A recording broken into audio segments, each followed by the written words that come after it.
આજે આપણે છે ને વિરુક્ત શબ્દ અને રવાનુકારી શબ્દ એ બંને વિશે આપણે શીખીશું. તો એના માટે પહેલા આપણે ગીત ગાઈશું જે વિરુક્ત શબ્દ ગીત છે અને રવાનુકારી શબ્દ ગીત છે. હું ગાઉં છું એવી રીતે તમારે મારી સાથે સાથે ગાવાનું છે.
હવે જો આપણે આ ગીત ગાયા, હવે આપણે એને સમજીશું કે વિરુક્ત શબ્દ કોને કહેવાય અને રવાનુકારી શબ્દ કોને કહેવાય. તો વિરુક્ત શબ્દ એટલે શું?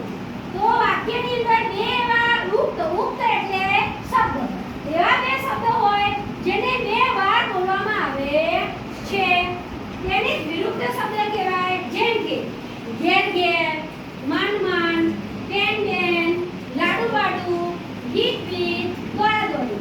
જેમ કે આપણે કોઈ વાક્ય બનાવીએ કે ભાઈ તારી પાસે કોઈ પેન બેન હોય તો આપજે ને, પણ પેન એ શબ્દનો ઉચ્ચાર ખબર છે કે એને શું કહેવાય, પેન એટલે શું, પણ તેનો કોઈ મતલબ થાય ના થાય, પણ છતાંય આપણે એનો ઉચ્ચારમાં ઉપયોગ કરીએ છીએ.